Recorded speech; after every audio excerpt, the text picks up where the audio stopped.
Welcome to the fabulous Las Vegas Rotary Club. Our club continues to make a difference by teaching youth to succeed through literacy, education, and life skills development. My name is Michael Gordon, and I'm proud to serve as the 95th president of the greatest Rotary Club in the world.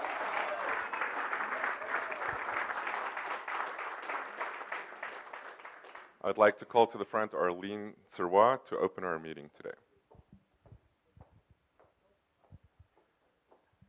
Thank you, Dr. Gordon. I have Karen here because in case I break down, she's going to take over for me. All right. As most of you know, my brother died last month. He was diagnosed with liver and pancreatic cancer on September 11th, and there is no cure for pancreatic cancer. He always intended to retire in South Carolina, where my sister Louise lives, and that's where he wanted to die. He was too weak to make the plane trip, so I was privileged to grant his wish by driving him to South Carolina. It took us 5 days and a lot of stops, and a few times I wondered if he was still alive. As soon as we got to my sister's home, it was as though he was happy to die there. He let go, and 2 days later we found him dead on the morning of September 27th. I'm not the first person to have experienced the death of a loved one. Most of us have. My own father died on Father's Day when I was 14. So when I got back home, I came across this beatitude, and I thought I would share it with you. Blessed are those who mourn, for they shall be comforted. That's in the Bible, Matthew 5:4. Grief is the price we pay for love. To love deeply is to grieve our losses deeply. Henry Nouwen wrote, "We wonder why grief hits hard. Why did this happen? To remind us of the brevity and fragility of life? To deepen the faith of those who carry on? It's hard to answer yes when everything seems dark. The important thing to us at the moment is to be relieved of the pain. But when we move through adversity rather than avoid it, we greet it differently. We become willing to let it teach us. Ultimately, mourning means facing what wounds us in the presence of the only one who can heal us. Our tomorrows are in God's hands, and He will be there when every other support is gone." Thank you for letting me share.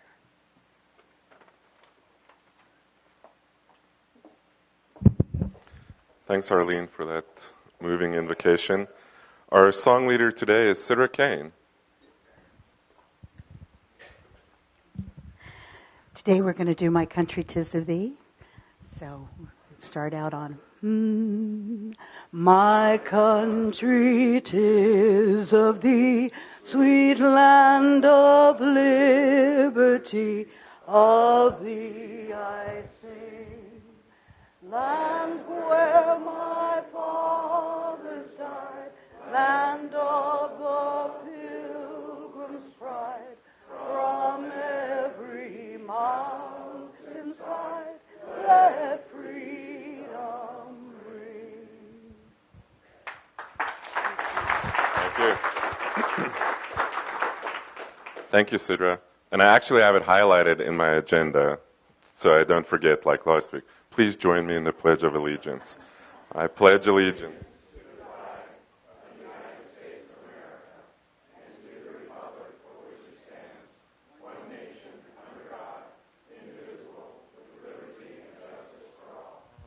Thank you. You may be seated. Our Sergeant at Arms today is Past President Steve Linder. Sir, are you ready to be of service? I'm ready, President Michael.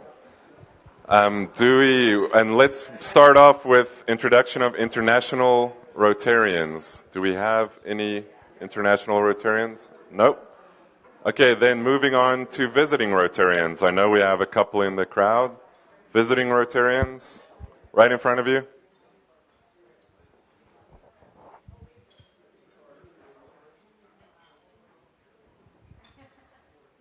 Hello, I'm Ed Frederick. I'm from Waseca, Minnesota, and I'm proud to have been a past district governor in 82-83 of District 1960. We have about 55 members in Waseca and support the school programs and scholarship programs there at Waseca, and we got involved with this Rotary program where you take and give out an award to a company in someplace in the world that needs funds. And it's an interesting program. If you haven't explored it, take a look at it. We do it so one person each week gets one of those programs and picks a place to give the award to, and then it comes back and reports to the group. So good to be here. My son Ken, traveling with me. Great to have him with me. Thank you. Other visiting, let's please all keep our applause till the end. Other visiting Rotarians? Hello, everybody. I'm Gordon Shirtliff, Torrey Pines, La Jolla Rotary Club. I'm very proud to be back here again for my third time. Had the privilege of introducing John and Jemmy to your club several years ago. Very proud of his sister Marie as Rotarian of the Year. Yes, we're proud of her too. John, I understand that. And our club, Torrey Pines, is known as the Wine Club. We have 20 members. We do a lot. We give to Care and Share Toy Drive. We collect stuffed animals for Children's Hospital as one of our events. And it's certainly nice to be back here again. And I'm especially proud of my wife, 30 years in Rotary. Penny? Thank you. Hi, I'm Penny Shirtliff. I've been a Rotarian for 30 years, as Gordon said, and I'm with the Rotary Club of La Jolla, and we're in two different clubs. Sure. And you have a wonderful club here. Sure. Thank you. Thank you guys for joining. Can I just say something, please? These two are my very dear friends, and they have introduced me to Rotary, and I love them for it. And I'm very, very proud. 47 years of Rotarian and 30 years. I'm very proud of both of them. Thank you. Thanks. Any other visiting Rotarians? Right up here up front. Hi, everybody. My name's Dave Savage. I'm also from La Jolla. This seems to be a La Jolla day. La Jolla Sunrise Rotary. It's so good to walk into a Rotary and see your neighbors here. So, and this is my better half, Sherry. Thanks. Welcome. Other visiting Rotarians? Okay, then let's move on to guests of Rotarians. Ted McAdam here, introducing Stuart Townsley. He's a dear friend of Bob Fisher's, and Bob has recommended Stuart for membership, so we're going through the process. Stuart Townsley is a portrait artist. I got that right. Hi, Janice Lenke, and I want to introduce my boss, Renee Kim, owner of CLI Groups, and she deserves applause for putting up with me for 4.5 years.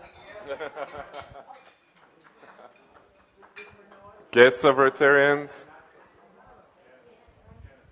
I would like to introduce a guest who will also introduce himself. Chris Way is the Vice President and General Manager of 13 Action News, our wonderful ABC affiliate here in Las Vegas. Sir? Thank you, Bob. Appreciate it. Thank you, everyone, for having me today. Really appreciate the warm welcome and hospitality. As you've probably heard from Bob and Tom over the years, community engagement and community service is really core to the DNA of local broadcasting, local media. And frankly, I can't think of a better group to engage with to further that mission for us. I'm recently returned to Las Vegas, moved back to take over the role of General Manager at Channel 13 this past June.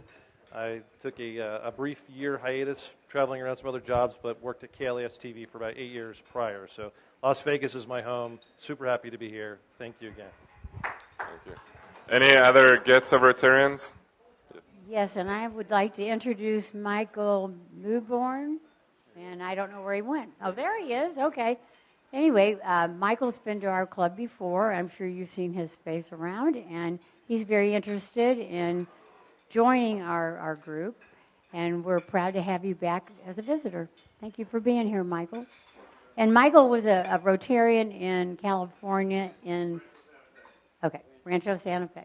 Perfect. That's not allowed. Today you were in La Jolla. Apparently that's the only other Rotary club. Any other guests of Rotarians? Okay, then let me introduce my guest at the head table, Matt Nelson, who is a native Nevadan working in the land and commercial development business.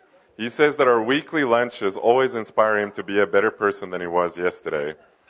Growing up, he was the Boys and Girls Club all 8-ball champion, as well as an all-state third baseman in high school. And since it's World Series time, it's appropriate to mention that Matt's great-uncle played on a 1930s Yankees team with Babe Ruth. This uncle must have loved Matt because he gave him autographed Babe Ruth memorabilia. Matt's favorite Babe Ruth quote also applies to Rotary. The quote is, "You may have the greatest bunch of individual stars in the world, but if they don't play together, the club won't be worth a damn." So please join me in welcoming all our visiting Rotarians and guests.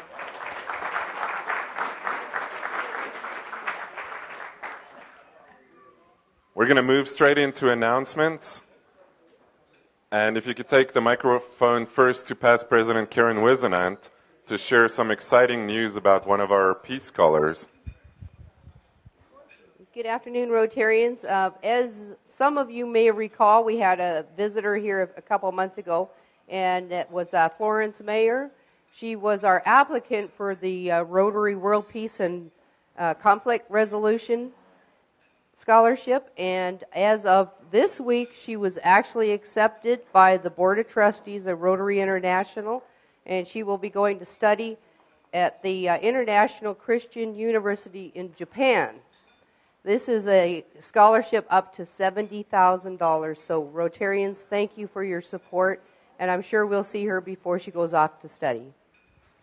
Thank you, Past President Karen, for helping her and guiding her through that process. And she's a native Nevadan as well. Sticking with the peace theme, I also want to say that I attended the Peace Conference in Huntington Library, San Marino this past Saturday, the District 5300 Peace Conference, and it was amazing. If you've never been, please make a note for next year because they specifically talked about the role of social media in peace building, and it was just impactful in what people do and how social media can be used to build peace. Now, if you could take it to Marie Walsh to give us feedback on the Beckley Festival. I don't know, what kind of festival was it again? Oh, we're going to start that again. It was an autumn festival. Okay. And it was wonderful. The kids had a wonderful time. They all came in costume. We had different games. And I'd like to, excuse me. I'd like to thank Janice Blanke for being there and giving me a hand. It was a wonderful event. And I also want to say that Breakfast with Books, as usual, I'm going to talk about that, is going to be November the 14th.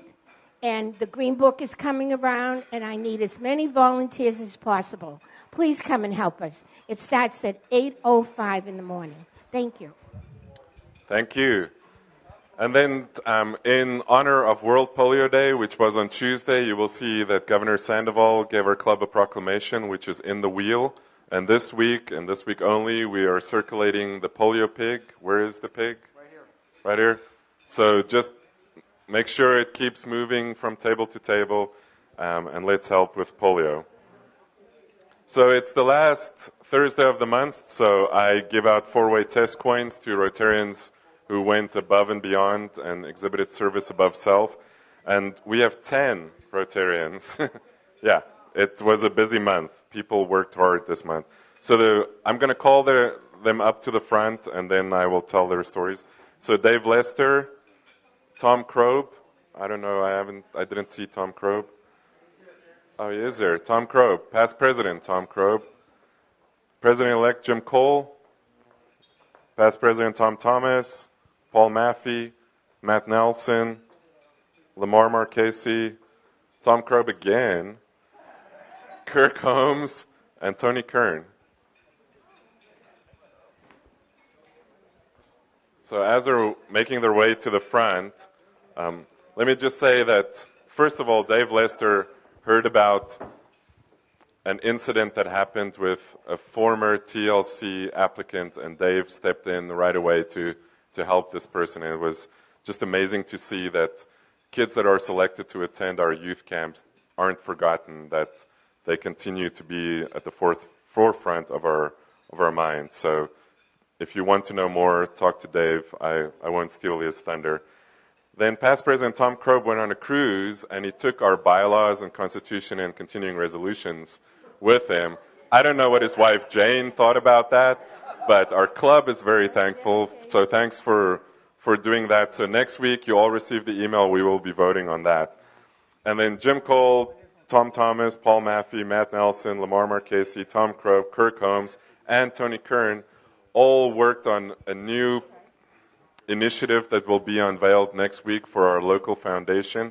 I cannot say exactly what yet, but there is more to come. So thank you all for your service above self. And let me give you a 4-way test coin, and then pause and smile for the photo.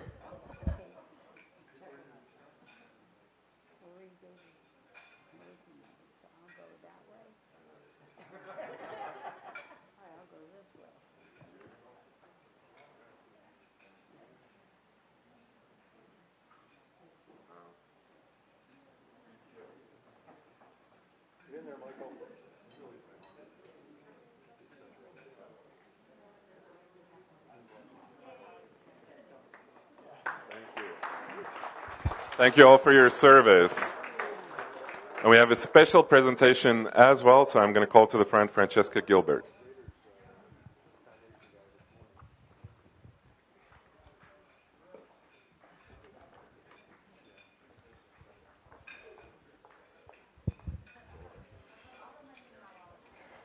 Thank you, President Michael. Good afternoon, fellow Rotarians and guests. Thank you very much for the privilege to be up here.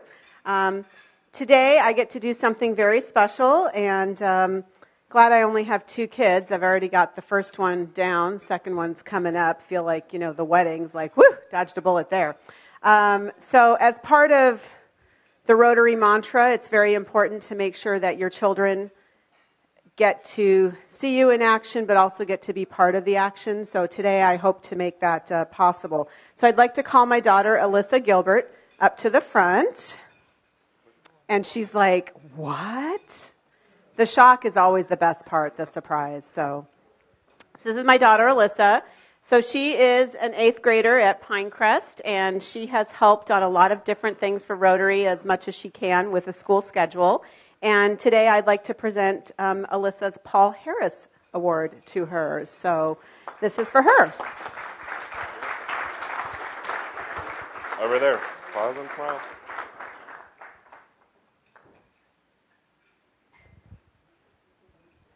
Thank you. Congratulations to our newest Paul Harris Fellow.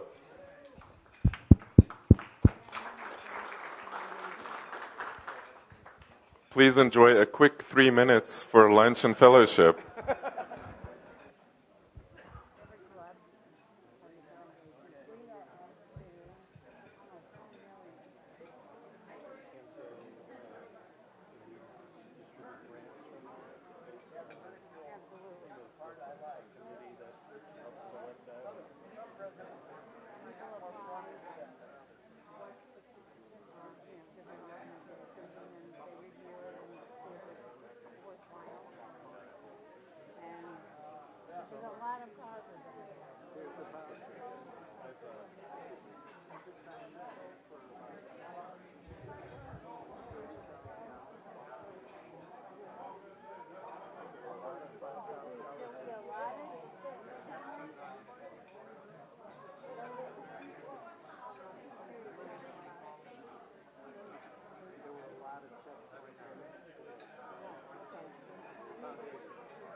Police Clark County Library Foundation. Okay.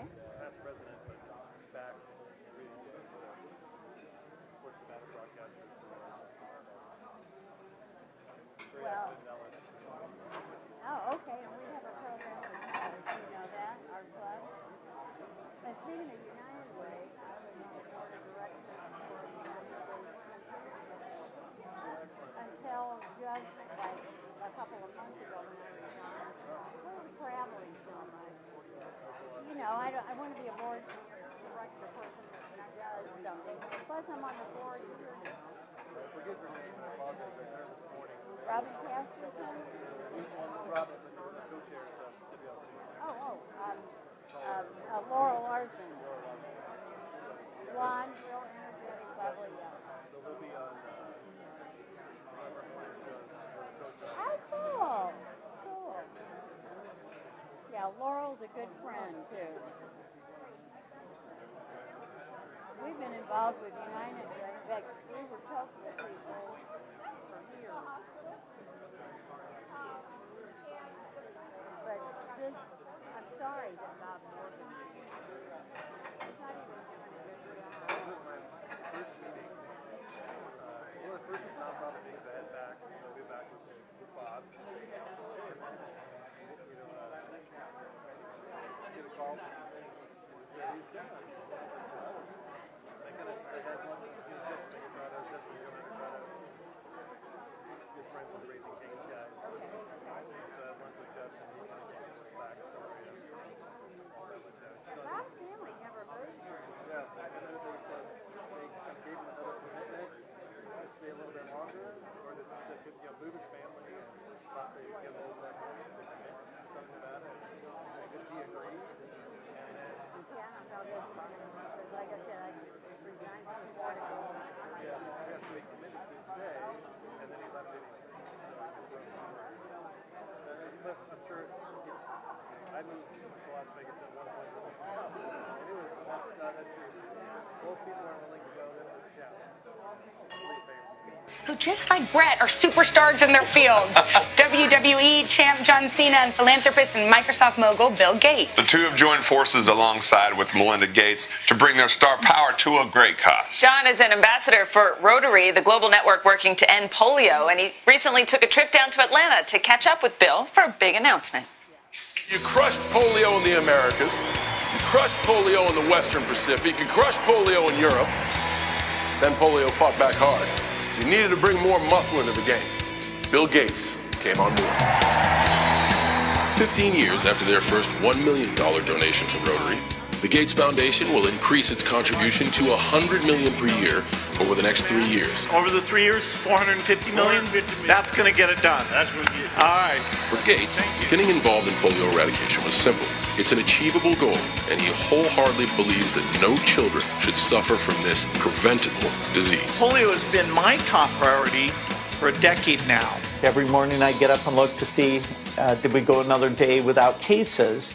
Last year we got down to less than 40 now, just a handful this year. By definition, polio is a highly infectious disease that invades the nervous system and can lead to paralysis and sometimes death. It most commonly strikes children under the age of 5. Authorities were elated that the youngsters took to the immunization plan. In the 1950s, it was one of the most feared diseases in the U.S., causing more than 15,000 cases each year. Today, fewer than 40 cases remain globally, and this disease has been reduced to just 3 countries. Polio has been eradicated in the Americas for quite some time. Why is it so important to get to this last 0.1%? Well, as we succeed with this, not only will it help polio, but it'll be so uplifting, the ambition to say to people, now let's go after malaria. We really can't do that until we show we can get this one done. So it's one of the greatest projects I've ever had a chance to be part of. What personally will it mean to you when you get to 0? I'm not even going to say if, I'm going to say when. No, I agree. I'm going to keep working on it. But because this one has been so tough, required so much persistence, there's so much of a benefit to it, it will be emblematic that, hey, the world is getting better. When you cooperate, amazing things can happen. With graduation season upon us, and many of our hopefully future young world leaders receiving their diploma, if you were to give a message of Bill Gates' key to success is, what would that be? Well, I think it's picking something ambitious to do. The decision you make in your 20s, some of those are really going to set your path in a pretty permanent way. We're counting on those graduates of today to solve a lot of big problems. So as you heard, only 3 endemic countries, less than 40 cases worldwide. And Bill Gates is personally giving $300 million to match Rotary's $150 million. So $450 million total. So we are literally this close to eradicating polio. So thank you to all who have given and continue to give to help make this a possibility. Next up, Mr. Sargent. I think this is the first time ever. I don't know if this lady has a voice or not, but if you could take the microphone to Shawn Noorda to make an announcement. This is daring to give me the microphone. All right, just a very exciting announcement. We are celebrating 95 years, and we have save the date cards that we want to get out to all of our past presidents. We are missing some addresses. So if you know a past president and have their address, if you could send that to me, I would appreciate it, and you'll be receiving one of these via email. So please save the date for April 5th, our 95th anniversary party. Yes, our club is 95 years old, so let's celebrate on April 5th. But first, we're going to have another party, and for that, if you could take it to Jamie Goldsmith. Jamie Goldsmith to talk about our holiday party.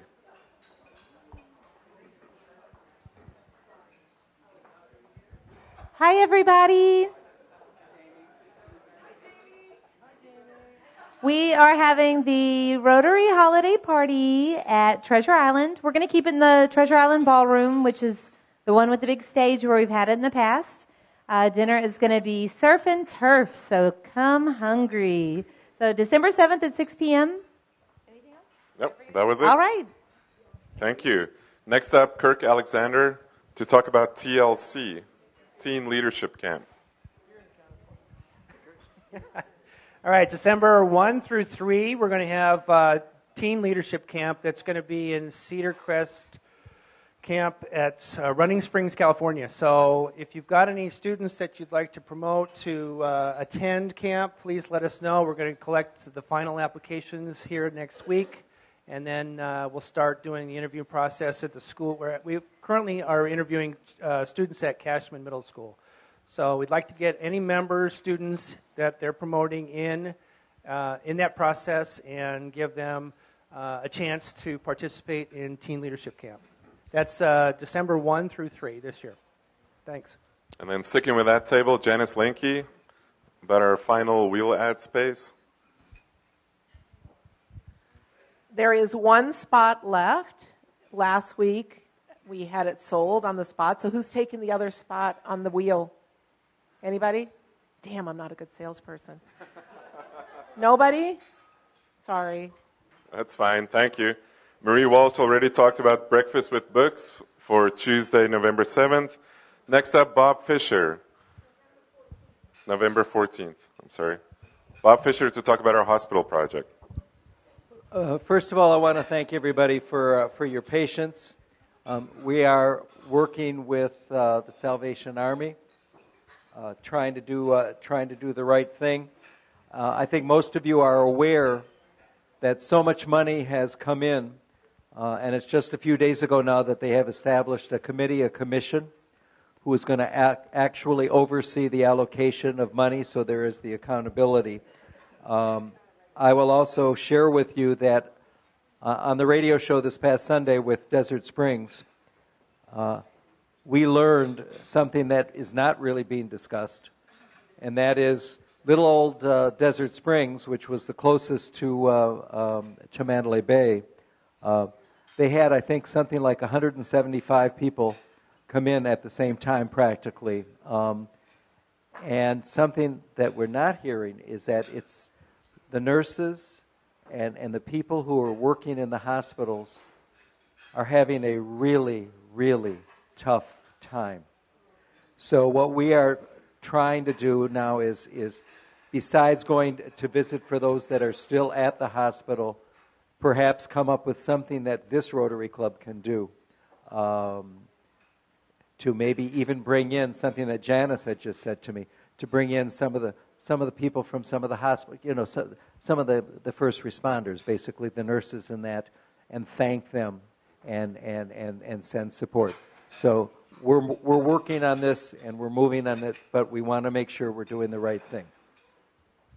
Thank you. Thank you for your work on that, Bob. And then our party tomorrow night. If you could take it to Eric Astromecki to tell us all about that. I know, usually people butcher it. So we're going to try this again. Oh, get your glasses. Got to be able to see. Tomorrow we have our Halloween party, and we have over $4,000 in auction prizes, some of them really, really cool and unique. Everything from signed baseballs from Greg Maddox, Bryce Harper, to ATV off-road excursions, El Dorado Jeep tours in the Grand Canyon, really overall around fun stuff. We just had a donation for that huge basket of wine over there that you see, over 350 plus bottles of really nice wines. In fact, so the event starts tomorrow at 6:30 p.m.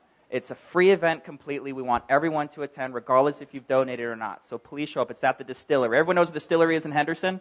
It's a pretty awesome venue. It's going to be a great time. With that being said as well, we do actually have an item to raffle off today. It's Mystere tickets to the Cirque show at Treasure Island for 2 people. It's over. What? Right now? Right now, exactly. We're going to kick this off with a bang. So the value on these is around $200. We're going to start off around $90. This is acrobatics, flips. It's really awesome show. So do I have $90? Can I get $90 from somebody? 90. Got 90. Can I get 100? 100? I got 100. Can I get 115? 115? 115. All right. Can we get any more? 115. Can we get 125? 130? 125? 130? Remember, this is what? 125. All righty. Can we get 130? 135? Anyone? Anyone going once? What? 135. All righty. What's these tickets for? These are for the Mystere Cirque show tickets. It's at the Treasure Island. It's over basically around $200 value. It's for 2 people. So we got 135. Any others? Any other takers? No charge for parking, so free parking. That's a steal. Eric, the question is when? When is it? What are these tickets for? You can use them at any time, if I'm not mistaken. So you just go in, you make your reservation. These tickets count for them, so you can use them whenever you want. So that's it, and sold. We got them sold. 130. Oh, what did we get? 150. Oh, we got it. We got deep pockets over here. 150. Any other final takers? No. 150 going once. 50 going twice. Sold to the young man in the blue shirt. Thank you. Once again, guys, I look forward to see everyone there. Have fun costumes. It's going to be a great time. Thanks again. Thank you, Eric. So tomorrow night, it's free. Show up. That's what we want. We're going to raise a little bit more money, and just because they're here, David Squire, if you could take the microphone to David Squire. I saw him. You had to leave? That guy slips out every time. Okay, Greg McGuire? I didn't see him. Greg McGuire? No. Okay, well then everybody's lucky, so please donate to the canned food drive. And with that, I'm going to, drawing. So for the big pot, the number is 888-5023. 5023. With Steve Kwan.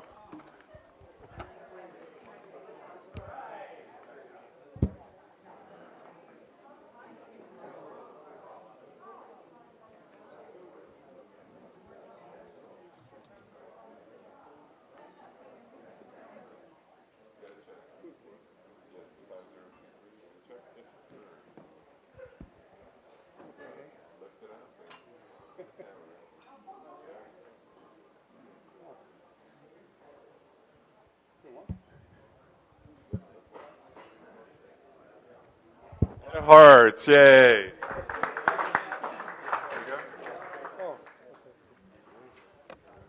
And then for the $50 and Larry bucks, it's 888-5158. 5158. Past President Tom Krob. He's going to take his wife to Lowry's now to make up for that cruise. Working on the cruise. There you go, sir. Smile. Thank you. And to introduce our guest speaker, I would call to the front Carolyn Sparks.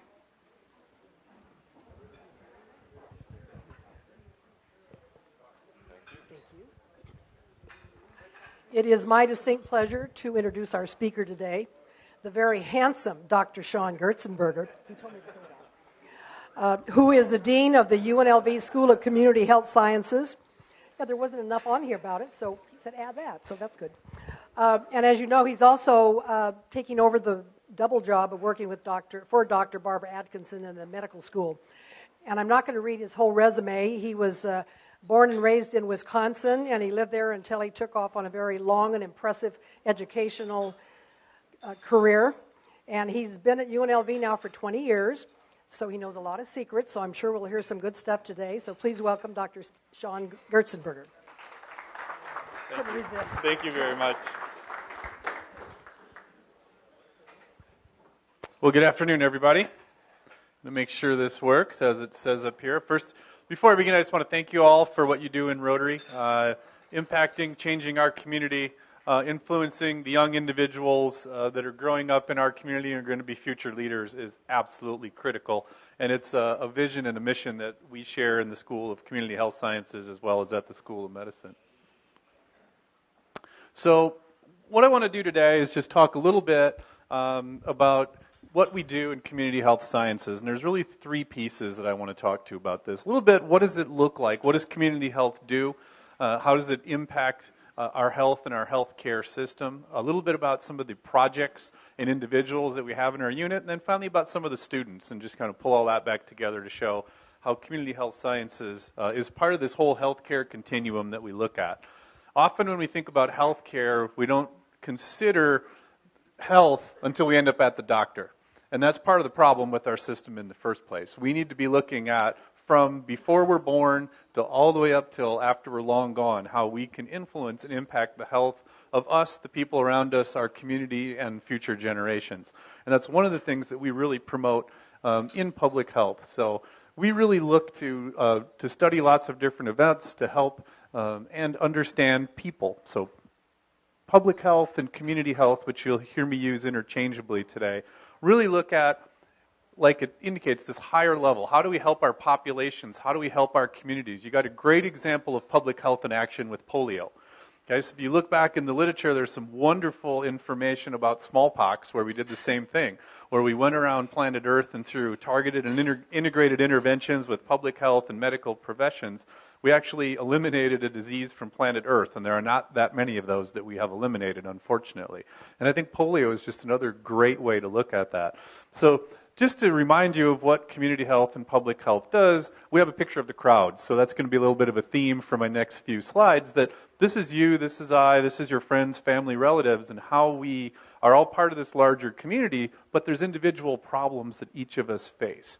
So one of the key things that we want to talk about here is, let's not wait till the doctor has to see us to solve our problem. Let's think about preventing those problems in the first place, much like we're talking about with polio. Why wait for individuals to get polio when we can proactively go out and prevent it?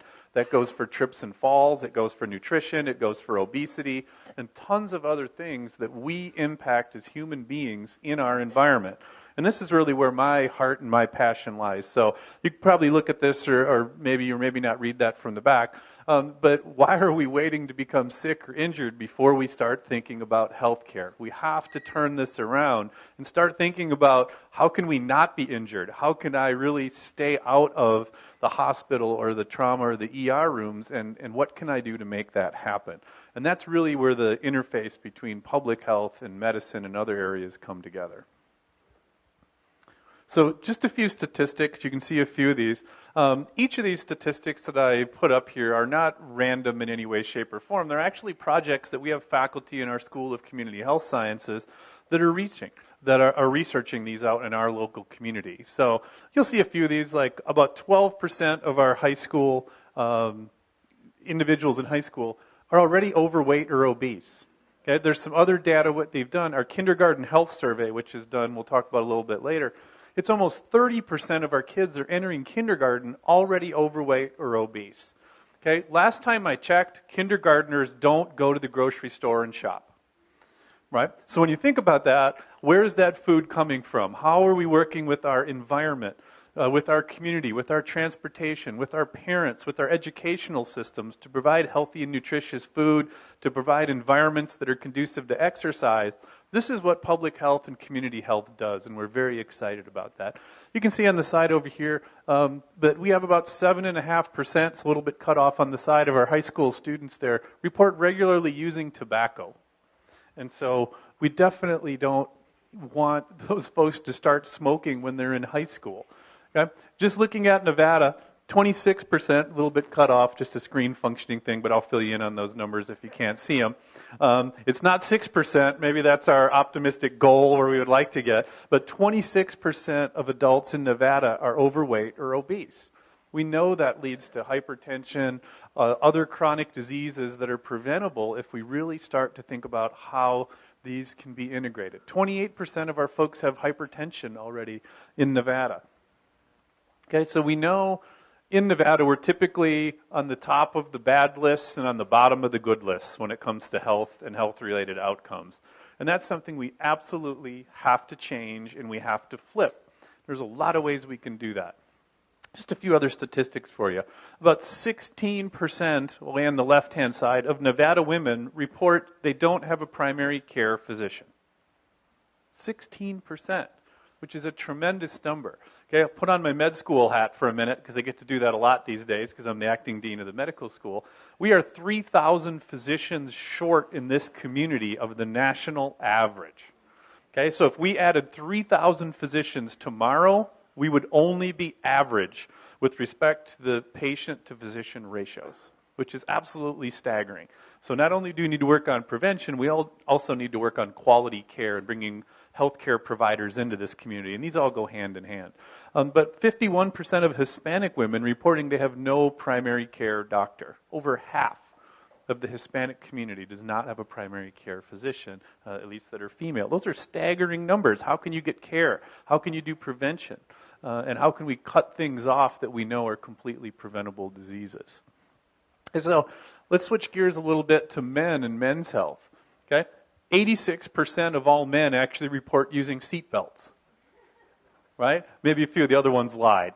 Right? So there, you can do the math there, but still, that's a large percentage of people that don't put on their seatbelts, which we know is another big public health initiative, and we've passed laws and all sorts of things to make sure that people just click their seatbelts on, which seems really simple to do, but there are still many people that don't do it.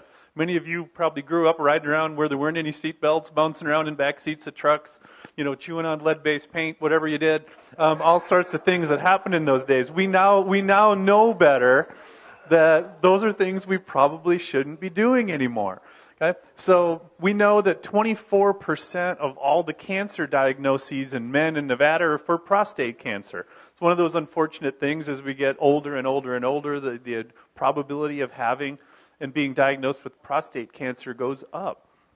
So just some statistics. This is, looking at this crowd when you're walking around seeing people in rooms. These are the issues that we currently face in our community. This is a civilized society where these things are preventable, but yet our statistics are atrocious. Okay, so just a few other interesting ones for you here. If I can get that one to go. There we go. So minority health. This is another area where we don't do particularly well. In minority populations in Nevada, they're 2 times more likely to have teenage pregnancies if you come from a minority group. And 80% of the total number of cases of tuberculosis occur in people that are racial and ethnic minorities. Again, things we know that we can address, we can prevent if we start to look at healthcare as this continuum from before we are born to long after we are gone. What can we do to improve our health and our welfare? So just to put some of the statistics out there, you've probably heard of these, a lot of these in Nevada in the past, and it's not a real cheery story. But nonetheless, Just some issues around Hispanic health. We know we have an enormous Hispanic population here. It's up around 30% now for Nevada. And so that's a tremendous number of individuals that are absolutely critical that need specialized care in many areas. 31% of all the low birth weight babies, or 31% of all the babies born to Hispanic women are of low birth weight. And so that could be to nutrition, it could be to lots of things, or it could be that half of them don't have any care. Remember the previous statistics, so they're not getting seen by a physician. Prenatal vitamins, prenatal care, nutrition, those things that we know are so important. This is critical for our community to improve. 35% of Hispanic women were unable to see a doctor because of the costs. That's from 2012 and 2016. That's after the Affordable Care Act was passed. Right? And so these are things that are still real problems right here in our community. So I told you we kind of have 3 or 4 parts. So I want to just talk about some of the statistics, and we'll wrap that up in a minute. But in children's health, you know, children are really the face of public health. If we can't get our children's health issues correct, we're going to have some pretty major issues down the road. We know that infant mortality rate is about 5.2 out of 1,000 in Nevada, and it's even higher for some of our minority populations like African Americans. These are statistics for a first world country, not a third world country. When you look at these, it's staggering. If you didn't know this was Nevada, you might guess this was another country somewhere when you see these stats. About 71% of children aged 19 to 35 months year old in Nevada who are immunized. So we still have almost 30% of our population that is not getting their immunizations, which is a tremendous number, and there's a tremendous cost for that not happening that we will see later down the road from preventable diseases.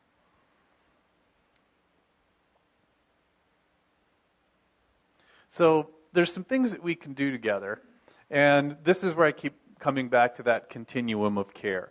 There's small groups of individuals that can always make a difference, like the Rotary clubs, like the volunteer organizations, and there's a tremendous number of these in our community. And I don't think I've ever seen them more motivated and more activated than I have in the last month, given all the things that have happened in Las Vegas, Nevada. Everyone was out, everyone was helping, everyone was willing to make a difference. It was really a phenomenal thing to see. I had hope for humanity that we can actually act like we're supposed to act in a civilized country. If we could just do that every day, we probably wouldn't have many of the problems we face today.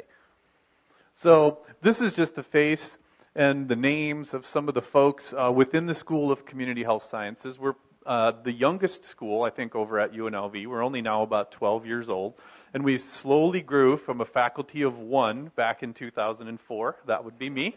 When I drafted the proposal to start the School of Public Health, Community Health Sciences, we've had a few name changes in there. Since that time, we've grown to over now 100 faculty and staff, about 31 full-time faculty researchers that just do some tremendous work and impact our community. That group alone has about 80 affiliation agreements where all of our students are required to go out and work with community partners like yourself and do a 200-hour internship on a real live project. That can be in hospitals, it could be at United Way, it could be at 3 Square Food Bank, it could be at the Southern Nevada Health District. Just obviously with over 80 affiliation agreements, I'm not going to rattle them all off, but they impact the community in tremendous ways, many of which end up getting hired by those organizations and then remaining in our community to make a difference. So that's something that we're really proud of. This school last year alone had 58 unique grants that were funded, totaling about $6.5 million. And they published 101 unique peer-reviewed journal articles in the scientific literature talking about advancing the health and the welfare of all of those different areas that I talked to about you earlier. So just a couple of what we like to call our hero shots and real specific projects that some of our faculty are working on. With the diversity that we have in our community, we know that we also need to have that diversity reflected in our healthcare. So this is Dr. Jay Shen, my associate dean, but he works on bringing in people from other countries and providing cultural competencies in our healthcare system. So we can speak to you in the correct language that maybe is your first language. We can understand the issues in your communities and help you advance that mission along. So this is just one of the areas that he works in. Similarly, I have this is Mr. Joseph Greenway. He's a little bit pixelated there, specifically because those are zeros and ones. He's our data guy, and so if you can see that, they're all zeros and ones. He's binary, but nonetheless, what he does is he collects all the hospital information from all hospitals in the state of Nevada, and he looks for what we kind of candidly refer to as never events, things that should never happen. A trip and fall in the hospital, a wrong medication was administered, we did something, or we had a hospital accident. And so he works to help reduce the number of these never incidences that are happening in hospitals, so that we don't come home and have some atrocious thing or a wrong medication or a wrong dose given in different areas or a trip and fall that could be prevented. These are just the applied things that community health does and public health does to improve our communities. Okay? If you look real closely at that photo, it's really super cool. Hopefully none of you do this, right? So distracted driving, you can see, he's shaving, he's talking on the phone, he's got a drink in one hand, he could be putting on makeup, he could be adjusting 100 other things, but Dr. Bungum is one of our faculty members that really looks at distracted driving. How do we drive this message home that people shouldn't be doing this? When you're driving a several thousand-pound vehicle down the road at 80, 90 miles an hour, you probably ought to be looking ahead, not looking at your cell phone. And so this is just some of the work that we do that has direct impacts on the community. So the thing I love about community health and public health, I can explain to anybody why this is relevant and important. You don't have to guess. So this one too, this is Dr. Anthony Chen. He works on air and air quality, so he's blown away there a little bit, if you get that. And he has several air quality monitoring systems. He's got a personalized air quality monitor that he works on. We also have a laboratory that does mold and pollen monitoring actually in the schools, and it does it on a daily basis. So we collect the information on air and air quality. We post this up to a real-time website. So if you have a child that's asthmatic or has an allergy or other things, we can know what the pollen count is. How many of you love the mulberries and the olive trees around here? Right? You know what I'm talking about? So we actually have a website that monitors this at the schools, and you can inform your parents, you can inform the kids that you might want to be careful today or avoid activity in certain areas to help them prevent some of the things that shouldn't happen in the first place. The amount of cost and dollar values we spend on ER visits for asthma attacks is absolutely tremendous, and it is completely avoidable if managed correctly.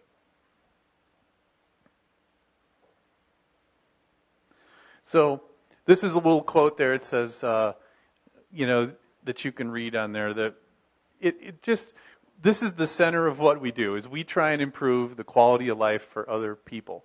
And so, really what we do is there's no better exercise than reaching down and lifting up other people. And so this is the heart of public health. This is why we're into it, because we care about people and we care about others.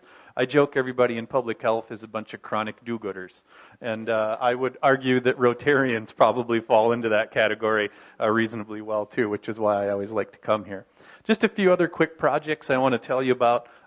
This one I'm specifically proud of because it's one that I launched. It's a project called the Landlord-Tenant Hotline.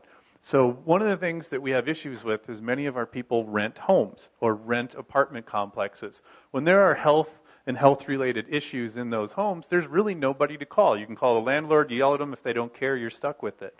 So we created a landlord-tenant hotline where individuals who rent can call in and get advice. They can have the health district come out. They can review if there's imminent health dangers that they're going to see in that environment.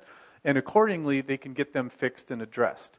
So we get a tremendous number of calls. We get almost 2,000 calls a year into this hotline, and it was started by a group of people. It's now run by one student that actually triages all these calls, refers them out to the health district, Nevada Legal Services. So there's one staff person. Many of these things are habitability issues. No air conditioning, right? If you've been here June, July, and August, which all of you have, and your air conditioning goes out, we've been to homes where there's individuals sitting in their bathtubs filled with water, blowing fans on themselves so that they don't die. And I'm not joking about that. There are serious, serious issues that we've had to deal with. So most of this we find within a phone call or one or two referrals. We can get about 78 or 80% of those resolved very quickly with just a phone call to a landlord or to legal services or somewhere else. So again, just another way that public health and community health works in our environment. Our Nevada Institute for Children's Research and Policy just does phenomenal work in the community. They run several programs at our local hospitals. One of these is the Infant Safe Sleep Program. So new moms and dad gets your kids. You're pretty clueless in the first place, but they don't know anything about how do you put a kid in a crib, what should be in there, what shouldn't be in there, how should they sleep, what should we avoid to do, because we can avoid kids having SIDS, or the sudden infant death syndrome.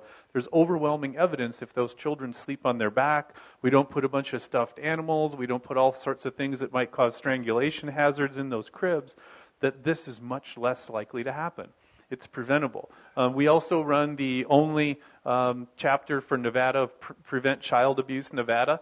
And unfortunately, this team also reviews all the child death incidents in Nevada. So any child that dies under the age of 1 gets a full review on what happened, whether that's a drowning, SIDS, or some other really horrible or unfortunate event. They investigate each of those and then try and bring back policies that could have prevented that from happening. So it's a little disheartening, but it's also a really, really valuable group that's doing important work. So here's a little quote I just want to read to you. It says, to keep the body in good health is a duty, otherwise we shall not be able to keep our mind strong and clear. And so I think we've all been sick, right? When you're sick, that's pretty much all you can think about, and it's very hard to contribute and give back to society when you're worried about your personal health. So it's absolutely critical to do that. So just a little bit about our school. We offer about 7 degrees. I'm not going to bore you with all the statistics, but we offer degrees in public health, bachelor's, master's, PhD, and healthcare administration. So we have a bachelor's, master's, and you can also get a PhD in that. So we have people that administer hospitals, long-term care facilities, work in all your nonprofit organizations all over the valley, a bunch of chronic do-gooders, as I mentioned earlier. But really exciting careers. Our students get snapped up very, very quickly. And they're in prominent positions in many of our local organizations here in the community. So, each year we place and have a large internship day that talks about that. Okay? So just one last quote for you. It's a little bit, as you're getting ready to eat your dessert, I want to drop this one on you. So it says, exercise is a celebration of what your body can do, okay? Not a punishment for what you ate. Okay, and so that's just keeping in that whole prevention theme, right? And so really just thinking about that continuum of care. So thank you so much for having me here today, and just to talk a little bit about community health and public health and what we do. It's kind of one of the best kept mysteries of the educational world. When you're not getting sick, when you eat in a restaurant, when you have a safe place to walk, when you have fresh food on your table, when you've got an immunization, when you didn't catch a disease, when you didn't fall down, when you had fresh water to drink, when your toilet flushed and went to a place where it's supposed to go, think a public health professional, because those are many of the things that they do. So. Right over here, question? Yeah, thank you for that. It's really interesting. I didn't know that existed at school. I'm aware that a large number of universities have departments and courses in environmental health sciences. And I just wonder if you could comment as to either overlap or differences. It seemed to be more on the preventative yes. side. So within our School of Community Health Sciences, I didn't give you the organizational structure. There's really 5 major units. There's a unit in healthcare administration, social behavioral health, biostatistics, epidemiology, and health and environmental and occupational health. So that is one of the core areas. So when you get a degree in public health, you have to pick one of those focal areas. So your environmental health specialists, those are a lot of your food inspectors. They do green pool programs. They do vector control. You heard Bill Gates talking about malaria. Malaria is, of course, a mosquito disease that's transmitted through mosquitoes. So we control our mosquito populations here. We do offer a degree in public health with an emphasis in environmental and occupational, as well as a PhD in that area.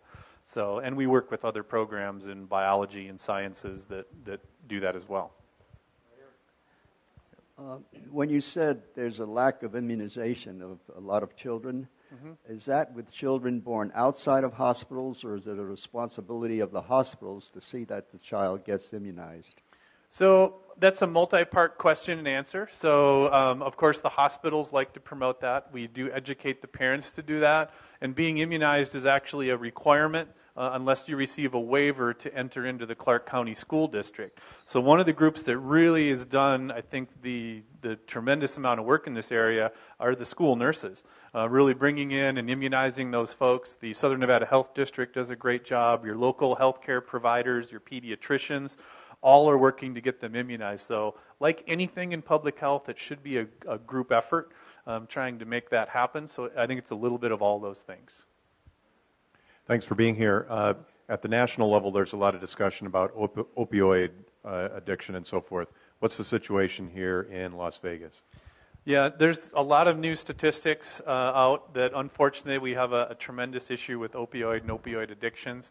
I know that this is a huge priority for the Nevada State Health Division. They're putting a lot of money and time and resources into educational interventions, into counseling and other areas to try and reduce the impact of the opioid crisis. I don't remember the numbers off of my top of my head, but there's quite a few of those out there. And there's a couple of websites you can look to acquire some of those numbers. There's one called Healthy Southern Nevada, and there's a lot of statistics on there that you can go on. It's at the Southern Nevada Health District, and you can see some of the statistics there. I don't remember that one off the top of my head, but we are definitely not immune from that one. I'm guessing you have a link for the public to access your pollution index. Yeah, there's actually a link up on our website, and then we coordinate that with the Environmental Protection Agency. And so those, if you go on to just type in Community Health Sciences or Public Health at UNLV, you'll see some air quality links, and there's some real-time data that go up there that families and patients and the community can use. Yeah. Other questions?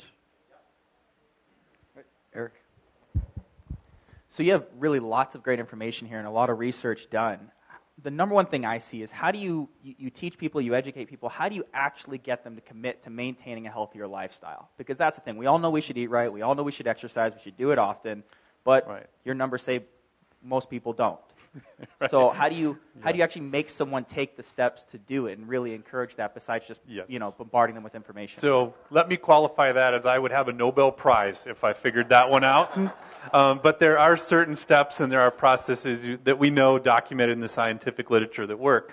One of the other areas, I was asked about environmental health, we have another area called social and behavioral health, and that really looks at how do we encourage people to make lifestyle changes and how to increase their healthy behaviors and change their environment to do that. So there's many ways you can do that. Some of that is through education. A lot of that is through design. I do a lot of work with healthy homes. And so we can actually design your homes and make them safer so you can't trip and fall, so they don't have mold in them, they don't have lead-based paint, they don't have rodents and insects and pests. You don't get electrocution hazards and your air conditioners work. So that pedestrians can cross the street safely. We can do laws and policies. We passed the Clean Indoor Air Act, so you could actually go out and have a dinner in this town without having to suck somebody else's cigarette smoke. That was a monumental landmark piece of legislation. We passed policies that added fluoride to drinking water. There's still a group of the world that thinks that's a brain control conspiracy theory. There's another group that says it's just better for oral health. I happen to be on the second side. But there are policies, there's behaviors, there's environmental modifications, and there's healthcare interventions. So ironically enough, and we need data to do all of that. So what I just did is I described you the 5 departments that make up a school of community health sciences. We work on all those areas to improve and change those behaviors. So great question. It was like you fed me that one. I appreciate it. So, the opioid incident one. He looked that up for me. 5.5 per 1,000 emergency room visits in Nevada were the result of opioid heroin dependence per 1,000. So about 5 to 6 of every single person that comes into emergency room is for an opioid dependency related issue. Yeah. Just a comment. A third of the people in this room, a third, you have diabetes, but you don't know it yet. So, following through with that, anytime you go to the doctor when blood is drawn, you want an A1C, and then you will know for sure. A1C. So it is absolutely critical for you to take control of your own health care and ask those right questions and be informed when you go see your health care providers. But it's also just as important when you go to the grocery store, when you choose whether to drive your car to your mailbox or actually walk. Or what you do, the air you breathe, the environment you live in, all these things determine your health. So we need to get people thinking along that a little more inclusive way. I'm told last question. Among your other duties is acting dean of the new medical school. If you Yep. don't have enough to do, the first class is in. How's it going, and how's the capital campaign for your building going? Good questions, and thank you for asking me that at the end. So so I have a lot of hats. I just spin them around. And so the first class was admitted. There was 60 students in there. Very proud to say about 50% of those were from minority and underrepresented populations. Many of them are first-time college students. All of them have an affiliation to Nevada. They're either from Nevada, graduated from Nevada, have family in Nevada, in hopes that they will stay here and provide quality care down the road. We're working on our second class of admits. I can tell you we have over 1,000 applications for that next class of 60, which is phenomenal. And the last part of your question was the fundraising piece. So as many of you are aware, we did receive, there was a matching grant from the state. There was a $25 million award, but we had to find $25 million donation in the community, which we did find through an anonymous donor. So we have the first $50 million in hand to start that school. We were planning that building out. Obviously, it's going to cost a lot more than $50 million. We've been working with donors all over the community. We've got some tremendous feedback on that, and hopefully we'll have some good announcements for you on that very quickly down the road. The philanthropy from this community has been phenomenal. The first 60 students all have free 4-year scholarships to attend medical school, thanks to this community and the philanthropy that's done here. We have 28 of those funded for the second class. And so we've been working to try and get all that second class covered, but we're not quite there yet. So good question. Thank you. Thank you. Don't go away. Don't go away.